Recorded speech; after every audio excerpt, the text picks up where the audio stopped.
Gracias, don Augusto Hidalgo, decano de Ciencias Administrativas de la Universidad de San Marcos. Y muchas gracias, Enrique Cornejo, por la gentileza de invitarme a participar en tu calidad de vicedecano de investigación y posgrado de la San Marcos, además de haber sido y ser uno de los grandes gestores e impulsadores del comercio exterior desde la época en que presidías el Instituto de Comercio Exterior y después desde otras carteras como ministro de Estado. Y además por tu amistad durante todo este tiempo y te felicito como siempre por tus buenas iniciativas, ¿no? Y por supuesto un abrazo a cada uno de los directores de la SOSEX, que son guerreros permanentes del comercio exterior, una suerte mini Promperú en el exterior con pocos recursos, pero haciendo un extraordinario trabajo. Además los saludo en calidad de colegas y de amigos con los que estamos comprometidos por sacar adelante el país. En línea con lo que mencionaba Augusto Hidalgo, lo que quiero es básicamente en esta introducción centrar algunas ideas gruesas sobre la evolución de la economía del Perú, el peso del comercio exterior y un poco los desafíos que estamos enfrentando ahora en esta coyuntura distinta a la que vivimos en años atrás. Lo primero es entender que si hacemos un corte para explicar la evolución de la economía peruana y ese corte lo marcamos con la pandemia al cierre de 2019, podríamos ver que esa evolución a la que hizo mención Augusto Hidalgo cuando mencionaba una evolución no solamente del comercio, sino de la economía peruana hasta el 2019, y comparamos los indicadores macroeconómicos de Perú con el resto de América Latina, en casi todos los indicadores tenemos una posición destacada, una de las inflaciones más bajas de América Latina, hasta hoy incluso. No nos afectó fuertemente la evaluación como sí lo sucedió con otros países, una posición de deuda bastante saludable, siempre debajo del 30% sobre el PBI, un déficit fiscal que cerró con 1.7% al cierre de 2019, que era de los más bajos en América Latina, y un comportamiento bastante destacado del comercio exterior, incluso en materia exportadora, con tasas de crecimiento de las más altas, no solamente en América Latina, sino a nivel mundial. En el año 2018 registramos la quinta tasa de crecimiento exportador más alta del mundo y la segunda más alta en América, perdón, la primera más alta en América, no América Latina, sino América en su conjunto. Eso era la foto hasta el cierre del 2019, y lo más importante era mostrar que hasta antes del 2019, si consideramos los 15 años previos a la pandemia, 2004 al 2019, un indicador más importante está relacionado con desarrollo económico, ya no con crecimiento económico, sino con desarrollo, es crecimiento con indicadores de bienestar. Y ese indicador tiene que ver con la reducción de la pobreza. Según la CEPAL, en ese lapso de 2004 al 2019, 2 países en América Latina fueron los que redujeron más los niveles de pobreza: Colombia y Perú. Estamos hablando de pobreza monetaria para esa medición. Y en el caso de Perú, redujimos la pobreza de 50.2% a 20.5%, casi 30 puntos porcentuales, ¿no? Eso para mostrar objetivamente que el modelo de economía social de mercado que se adopta desde los 90 hasta la fecha ha tenido un impacto positivo en la economía peruana, y una manera clara de medirlo es la reducción de los niveles de pobreza, que en el fondo significan mayor empleo, mayores oportunidades de emprendimiento, evidentemente, ¿no? Si miramos luego el impacto de la pandemia del 2020, Perú fue una de las economías más golpeadas en el planeta. Tuvo la quinta recesión más alta del mundo y la segunda recesión más alta de América Latina, solamente antecedida por Venezuela. Y se cayeron los 4 motores de la economía. Los 4 motores de la economía son inversión pública, inversión privada, y la privada pesa 80%, la pública 20%, exportaciones, que es la que había tenido la mejor performance en el tiempo, y consumo interno. Y teniendo el consumo interno una participación de cerca del 63% del Producto Bruto Interno, incluso a la fecha, ¿no? O sea, ese año fue un año muy malo. Perú, desde que nace como república en 1821, ha tenido 5 recesiones, y esta del 2020, que fue 11.1%, fue una de las peores, comparable con la de la guerra con Chile en 1880. Luego viene el 2021, un efecto rebote estadístico. Después de caer tan abajo, la recuperación tenía que venir. 2022 una recuperación de la economía y este año 2023 estamos esperando un crecimiento debajo del 1%. Es un crecimiento bastante pobre. Para tenerlo claro, audiencia en general, el Perú necesita siempre crecer sobre el 3.5%. Si crecemos debajo del 3.5%, se está acentuando el desempleo y el subempleo. ¿Eso qué significa? Que al crecer la economía 1% este año, esperemos las cifras de fin de año y de hecho van a tener un impacto negativo en los niveles de pobreza una vez más. O sea, este es un año difícil. Básicamente, si nos comparamos con el resto de América Latina, podríamos decir que estamos en términos relativos mejores, pero esa no es una buena comparación. Nosotros debemos compararnos con nosotros mismos y esa comparación nos obliga a crecer sobre el 3.5. Por lo tanto, ni la del año pasado ni los últimos años ha sido una buena noticia. Los niveles de crecimiento siempre tienen que estar sobre ese 3.5 y este año es un año bastante retador porque ese 1% nos genera desafíos fuertes para el 2024. Si nos ponemos de cara hacia adelante, en ese escenario donde el mundo se está desacelerando y algunas economías grandes están en recesión, cosa que no está pasando en Perú, estamos coyunturalmente en una recesión técnica, pero en el cierre del año no vamos a cerrar con recesión, pero vemos economías como Alemania o como Italia que cerrarán el 2023 con recesión, lo cual es un síntoma de preocupación. Si el mundo está desacelerándose y o está en recesión según el país que elijamos, evidentemente compran menos, compran con menos frecuencia y compran a menores precios. Ese es el impacto que tiene sobre las exportaciones. Aún así, tenemos la expectativa de cerrar en positivo en lo que concierne a las exportaciones no minero-energéticas, antes llamadas exportaciones no tradicionales, al cierre del 2023. Pero si miramos qué ha pasado con el comportamiento del comercio exterior, de hecho, ha sido, como repito, uno de los motores y ha tenido una performance positiva al amparo de dos cosas fundamentales. Se desarrolló hacia el año 2002-2003 un Plan Estratégico Nacional Exportador, un PENX, que aterrizó en 1.215 medidas y que luego ha sido ampliado. Se planteó para 10 años, 2003 al 2013, se ha ampliado hacia el año 2025 y de las 1.215 medidas que ahí se plantearon, el 87% ha sido implementado. O sea, no ha sido un ejercicio teórico, ha sido praxis pura.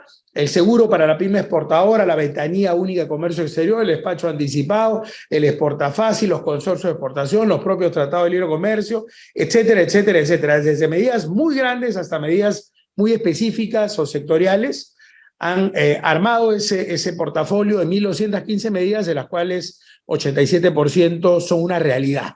Y ahí se recoge un poco lo que mencionabas, Augusto, cuando señalabas que algunos países, y los menciono, Paraguay, Honduras, El Salvador, Guatemala, han buscado de alguna manera franquiciar ese Plan Estratégico Nacional Exportador porque fue una buena práctica con dos componentes fundamentales. Uno, eso que señalé, es una articulación pública-privada para sacar adelante ese tipo de medidas. Y dos, que también estaba implícito en lo que dije, una visión de mediano y largo plazo. Dos características centrales para que esto funcione.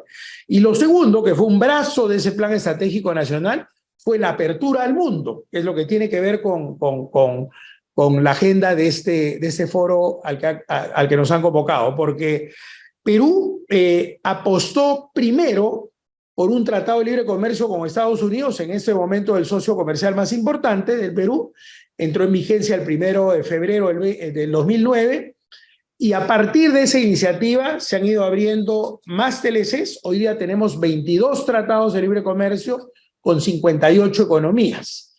Y pone sobre la mesa una serie de desafíos que me permiten cerrar esa breve intervención explicando qué estamos haciendo en ese escenario. El mundo del comercio exterior tiene dos grandes brazos. La apertura de mercados, y ahí entran a tallar esos tratados de libre comercio, que uno podría decir, si Perú es una de las 3 economías más abiertas de América Latina, conjuntamente con Chile y con México, ¿para qué más TLCs? La tarea debería ser más centrada en mejorar los estándares de competitividad, que es el otro brazo importante.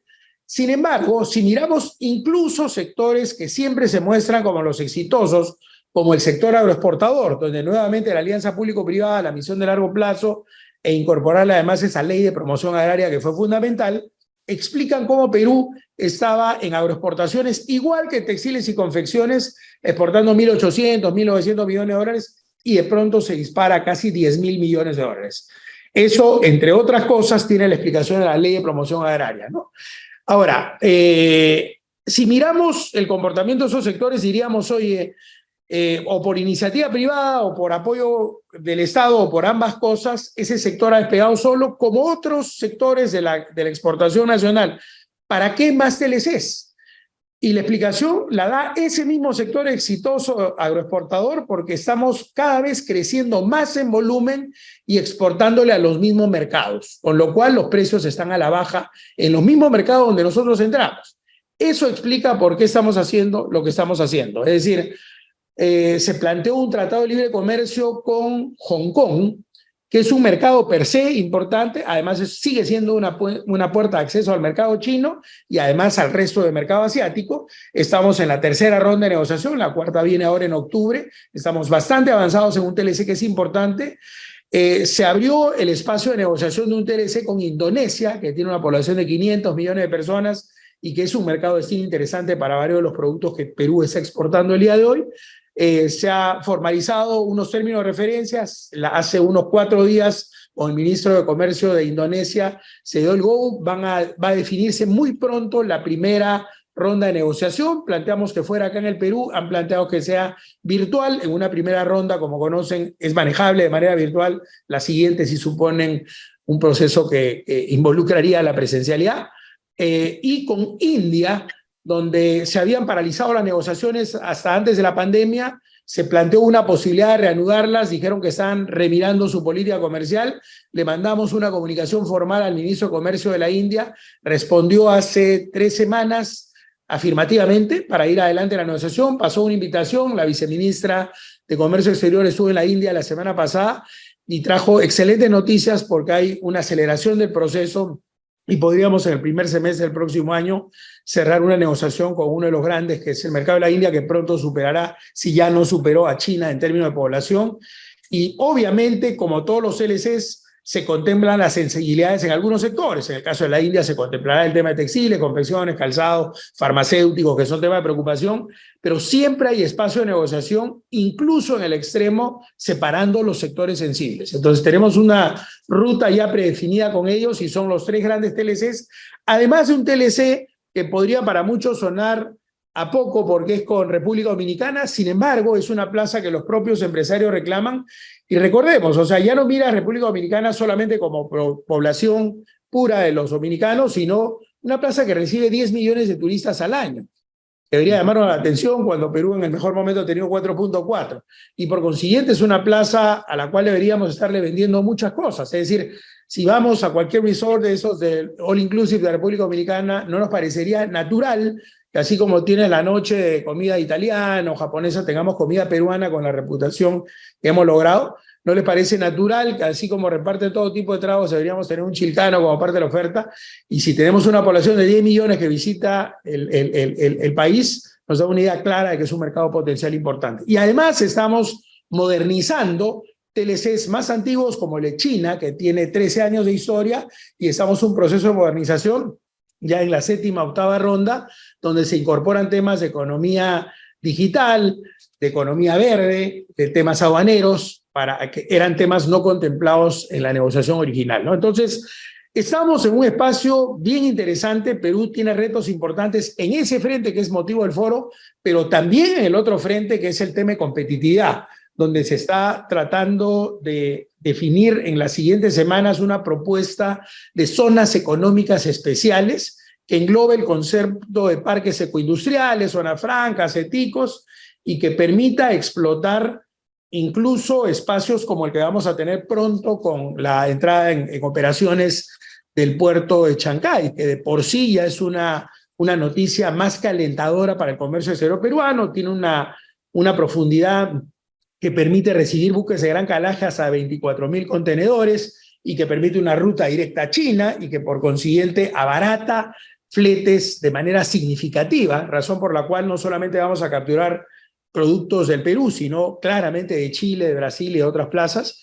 Y como saben, en enero del 2025 tenemos lista la ampliación del Jorge Chávez y se está avanzando en el aeropuerto Chincheros en Cusco, para mencionar simplemente algunos de estos tópicos de conectividad que vienen empatados a los esfuerzos de promoción de la mejora de la competitividad en el país. Entonces, sin entrar a mucho detalle, esos son los dos grandes brazos sobre los que estamos trabajando: apertura de mercados y sobre todo énfasis en temas de competitividad, que es un tema amplísimo que sería motivo de otro foro, pero tenemos una muy buena expectativa. Tenemos la esperanza de cerrar el año en azul en materia de exportaciones, que es decir, bastante en un escenario complicado como el que está viviendo el mundo, y con una recuperación potente en el otro brazo, que es la parte de turismo que maneja este ministerio. Pero los felicito nuevamente por la iniciativa, un abrazo a cada uno de ustedes y a cada uno de los directores de OSEX, y voy a acompañarlos en parte de las presentaciones por un poco la agenda del día, pero va a ser un placer escuchar a cada uno de ustedes. Un gran abrazo y muchísimas gracias por invitarme a participar.